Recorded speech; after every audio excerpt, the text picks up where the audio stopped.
নমস্কাৰ সকলোকে আৰু স্বাগতম জনাইছোঁ মোৰ দ্বিতীয়টো ভ্লগলৈ আৰু মই এতিয়া যাবলৈ ওলাইছোঁ থিয়েটাৰ হললৈ। থিয়েটাৰ হলত আজি আমাৰ নাটক আছে। নাটকখনৰ নাম হৈছে জেঠী আৰু জেঠী পৰিচালনা কৰিছে পবিত্ৰ বৰুৱা, নাট্যকাৰ হৈছে মৃদুল চুতীয়া আৰু সহকাৰী পৰিচালক হৈছে দীপাংকৰ জ্যোতি দত্ত। আৰু আমাৰ এইখন জেঠী নাটকখন নতুন নাটক আৰু আমাৰ থিয়েটাৰ হলত প্ৰত্যেক বছৰে মানে শাৰদীয় নাট্য নিবেদন আগবঢ়োৱা হয়। গতিকে এইবছৰ আমি জেঠী কৰিবলৈ ওলাইছোঁ। ময়ো ওলাম আৰু সৰু সুৰাকৈ কিবা কিবি আপোনালোকক দেখাই থাকিম। গতিকে আপোনালোকে ভিডিঅ'টো সম্পূৰ্ণকৈ চাই থাকিব। এয়া মোৰ স্কুটিখন থলোঁ আৰু এয়া হৈছে যোৰহাট থিয়েটাৰ।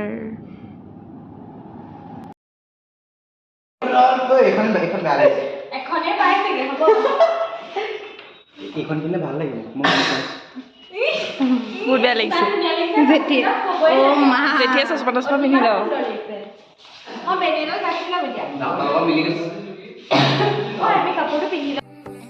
কাম কৰে ল'ৰাটো কামিলা ল'ৰা।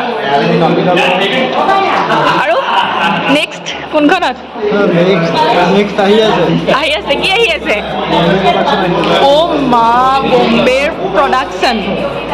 এ আপকামিং এক্টৰ এজন চাওঁ। অঁ কৰোঁ।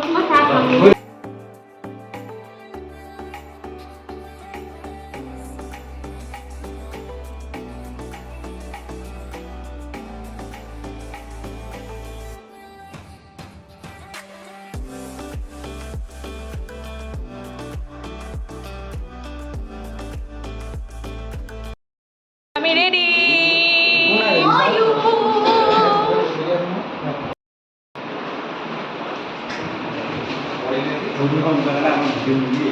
কি চুৰিখন মোবাইল হৰণ কৰি লোৱাৰ কাৰণে আকৌ লৈ লোৱাৰ কাৰণে মই বেয়া পালোঁ। বেয়া নেমাতো কেতিয়াও নামাতো। অকণমানি পোৱালি। আমাৰ নাটকৰ পৰিচালক পবিত্ৰ বৰুৱা, সকলোৰে এখন চিনাকি মুখ আৰু পবিত্ৰতাৰ পৰা আমি জানিব বিচাৰিছোঁ জেঠী নাটকখনৰ বিষয়ে অলপমান। নাটকখনৰ বিষয়ে ক'বলৈ গ'লে মই কৈছোঁ 128 বছৰ বৰকা ঐতিহ্যমণ্ডিত যোৰহাট থিয়েটাৰে প্ৰতি বছৰে এখন নতুন নতুন নাটক যোৰহাটবাসী ৰাইজলৈ উপহাৰ দি আহিছে আৰু প্ৰতিখন নাটকেই আমি যোৰহাটতে নহয় অসমৰ বিভিন্ন জেগাত মঞ্চায়ন কৰিবৰ বাবে আমি চেষ্টা কৰোঁ। এইবাৰ মৃদুল চুতীয়া, বিশিষ্ট নাট্যকাৰ অভিনেতা মৃদুল চুতীয়া একেবাৰে নৱতম সৃষ্টিৰ জেঠী প্ৰথমবাৰৰ বাবে আমাৰ যোৰহাট থিয়েটাৰতে মঞ্চায়ন হৈছে। কালি ইতিমধ্যে প্ৰথম দৰ্শনী আমাৰ হৈ গৈছে। আজি দুটা দৰ্শনী হ'ব, এতিয়া 5:45 এটা দৰ্শনী আৰু এটা 7:30 আৰু এটা ৰাজনৈতিক প্ৰশাসনৰ ব্যংগাত্মক ৰূপ।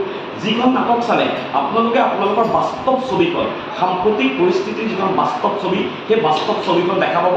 পুৱাই আপোনালোকে বাতৰি কাকতখন মেলিলে যেনেধৰণে কিছুমান নতুন নতুন নিউজ দেখে, যেনেকৈ টিভিৰ চুইচটো দেখিলে চুইচটো দিয়াৰ লগে লগে নিউজ চেনেলবিলাক খুলিলে নতুন নতুন কিছুমান নিউজ পায়। এখন নিউজ পেপাৰৰ নিউজ কিছুমান আমি যেন মঞ্চত উপস্থাপন কৰিছোঁ। সেইকাৰণে আপোনালোকে আহক আৰু আমাৰো যদি কিবা ভুল ত্ৰুটি ৰৈ গৈছে আপোনালোকে আমাক আঙুলিয়াই দিব।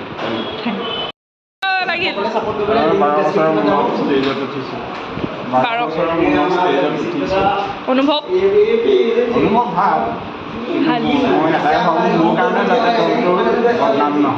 নহয় কালি ভাল লাগিলে।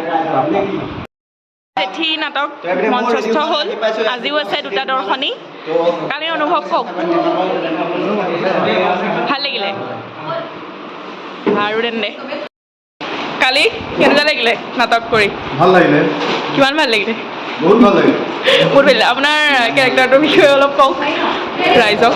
কেৰেক্টাৰটো খাদ্যমন্ত্ৰী, নাম ৰূপান্তৰ বেজবৰুৱা।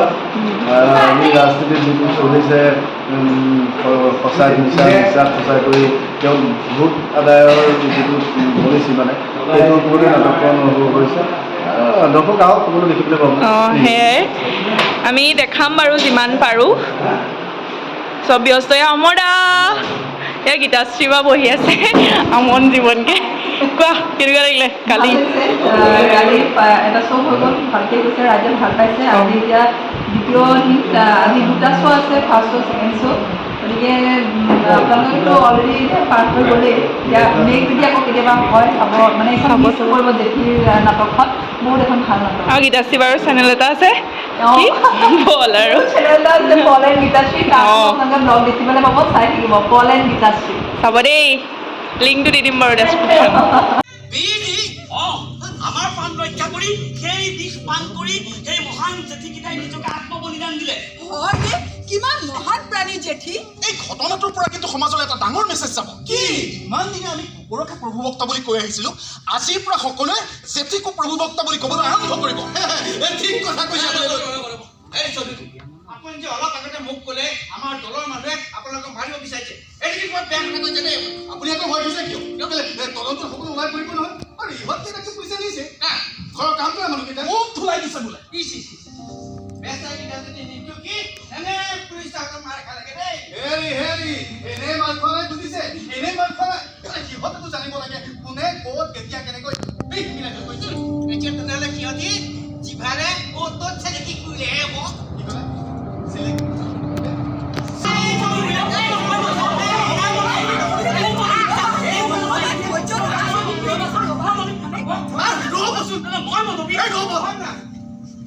আপোনালোকৰ এই কাজিয়া পচাটো শেষ নহ'ল আৰু চক চৌধুৰী আপুনি এতিয়া এজন মন্ত্ৰী, উদ্যোগ মন্ত্ৰী, আপোনাৰ এইবিলাক কথা একো প্ৰভাৱ আহে বাৰু।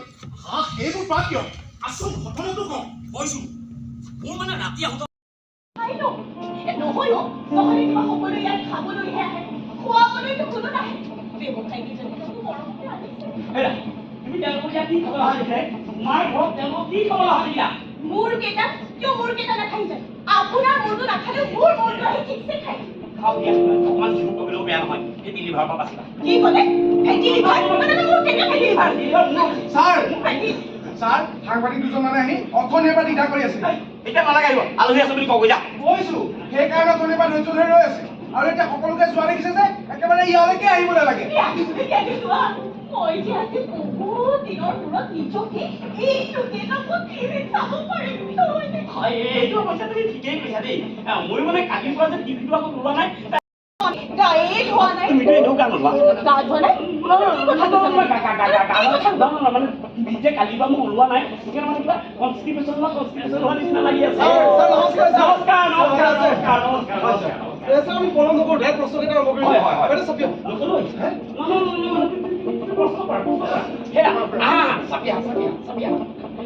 হয় দৰ্শক মণ্ডলী, মই আহি বৰ্তমান উপস্থিত হৈছোঁ চৈতন্য মন্ত্ৰী উদ্যোগ চৌধুৰী।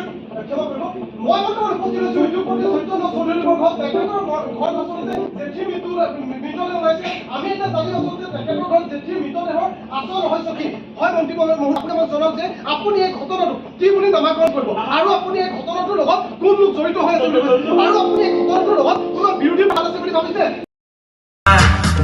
দিনৰ সাধুকৈ ৰাম ঠগন দিলা, বানকুৰি ফাঁকি মৰা শিয়ালৰে জাক, 5 বছৰ পাছত তাৰ ওলাই মিঠা মাত, কেকে কেকে হুৱা বুলি লুটি পুতি খালা, ভাল দিনৰ সাধুকৈ ৰাম ঠগন দিলা।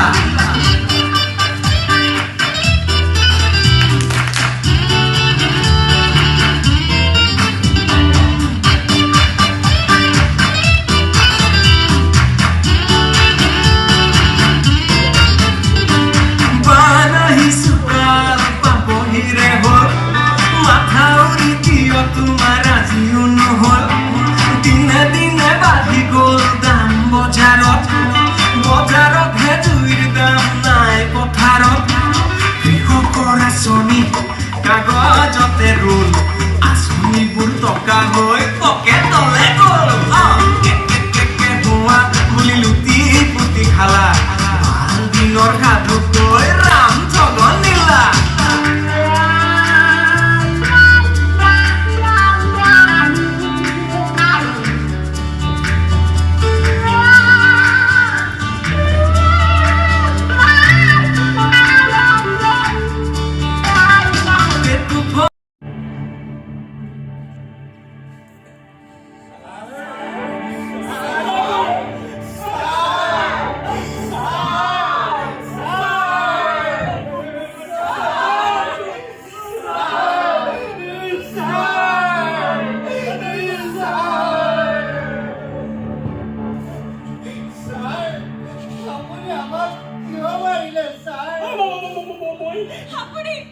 আপুনি মোক মাৰিলে, মোৰ দুটা পেটৰ পোৱালীক মাৰিলে।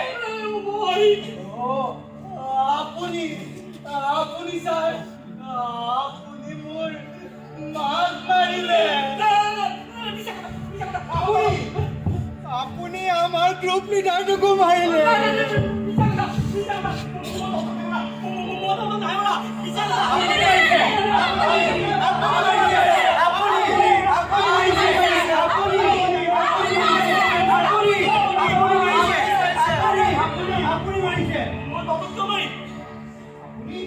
আপুনি জীয়াই থাকিবৰ বাবে আমাক মাৰিছে মানে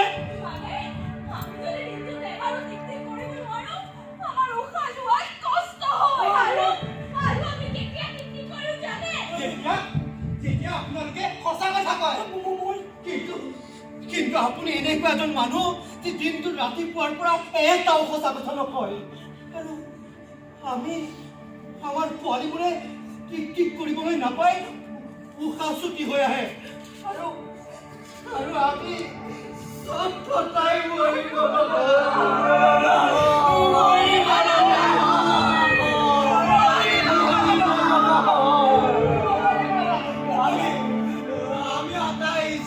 প্ৰাৰ্থনা কৰো যে এই ঈশ্বৰ এই মানুহজনৰ মুখৰ পৰা ধৰি অন্তত এটা সঁচা কথা উলিয়াই দিয়ক যি আমাক জীয়াই থাকিবলৈ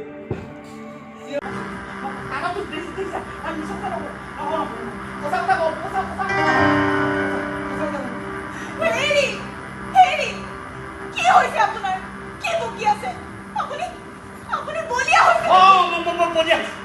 বলিয়া হৈছে সঁচা কথা সঁচা প্ৰতিশ্ৰুতি দিয়া মানুহক তোমালোকে বলিয়া খাইকে ৰাখিবা আমি সঁচা কথা আৰু মিছা কথা কোৱাৰ লগত জেঠীৰ জীৱনৰ কি সম্পৰ্ক আছে যদি নাই তেতিয়াহ'লে যেতিয়া তৃপ্তি কৰিলে আমি সৎ বুলি কিয় কওঁ সেইবোৰ কি কথা ক'বলৈ আহিছে সেইবোৰ আগৰ দিনৰ কথা আছিল আজিকালি ইমান হুলস্থুলৰ দিনত ক'ত মানুহে জেঠীৰ তৃপ্তি কথা শুনে শুনে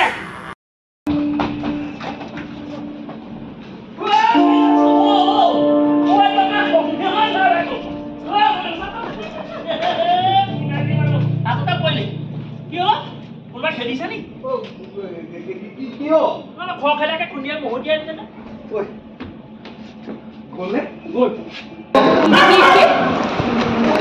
হে গাইজ এইখিনি আছে আপোনালোকৰ প্ৰিয় সেইজনী এতিয়া খাবলৈ লৈছে তো গতিকে এই চেনেলটো ছাবস্ক্ৰাইব কৰিব লাইক কৰিব লাইক কমেণ্ট শ্বেয়াৰ কৰি দিব এয়া খানা হৈ গ'ল আমাৰ খানা ৰেডি হৈ গ'ল আমাৰ গিলাচ ৰেডি আছে আমাৰ পটেশ জেঠি এইপিনে অংকিত জেঠি এইপিনে মই জেঠি এইপিনে তাই জেঠি এইপিনে আমাৰ জেঠি অডিয়েঞ্চ এইপিনে চব খানা আহি আছে তো খানা আহিছে খানাটো কি হয় দেখাবলৈ অকণমান ৰৈ আছোঁ কথাটো মই কৈছোঁ খানাটো আহি লওক তাৰপিছত দেখাই গ'লে কৰিব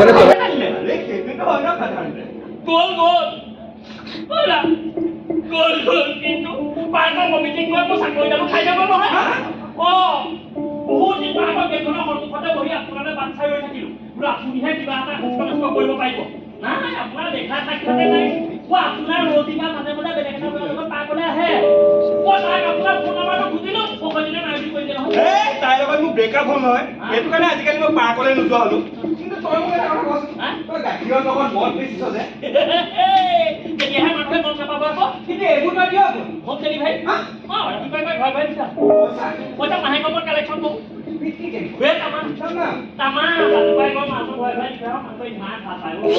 মানে কিছুমান মানুহে মুকলিকে আকৌ মাংস খাবলৈ লাজো কৰে নহয় কিন্তু পেটত পইচাও নাথাকে আৰু ৰ'দে বৰষুণে মানুহবোৰ ওলাই আহি মাংস খায় কেনেকে এনেকে মানে মই ৰাইজকো সুবিধা কৰি দিছোঁ আৰু চৰকাৰকো সুবিধা কৰি দিছোঁ চৰকাৰে ইয়াত কি সুবিধা হৈছে ৰাতিপুৱাৰ পৰা যদি মানুহে মাংস খাই পিটি হৈ পৰি থাকে তেতিয়া চৰকাৰে কিবা দুৰ্নীতি কৰিলেও অনিয়ম কৰিলেও একো গমেই So खत्म शेष प्रोसीजर जब लग रहे पाओ बाय बाय बेरिसे नहीं मॉडल वाले कर हाँ वो दिया तो नहीं कोई Hey guys, ini saya আপোনালোকৰ প্ৰিয় সেইজনী এটা খাবলৈ লৈছে তো গতিকে এই চেনেলটো ছাবস্ক্ৰাইব কৰিব লাইক কৰিব লাইক কমেণ্ট শ্বেয়াৰ কৰিব এয়া খানা হৈ গ'ল আমাৰ খানা ৰেডি হৈ গ'ল আমাৰ গিলাচ এইপিনে অংকিত জেঠি এইপিনে মই জেঠি এইপিনে তাই জেঠি এইপিনে আমাৰ জেঠি অডিয়েঞ্চ এইপিনে চব খানা আহি আছে তো খানা আহিছে খানাটো কি হয় দেখাবলৈ অকণমান ৰৈ আছোঁ খানাটো আহি লওক कहाँ से आते हैं? আজিলৈ ইমানেই আৰু ব্লগটো যদি চাই ভাল পালে লাইক কমেণ্ট শ্বেয়াৰ আৰু চেনেলটো ছাবস্ক্ৰাইব কৰি দিব আৰু মই যিমানখিনি পাৰোঁ দেখুৱাবলৈ চেষ্টা কৰিছিলোঁ আৰু আগলৈও ব্লগ দি যাম সকলোৱে চাই থাকিব দেই বাই বাই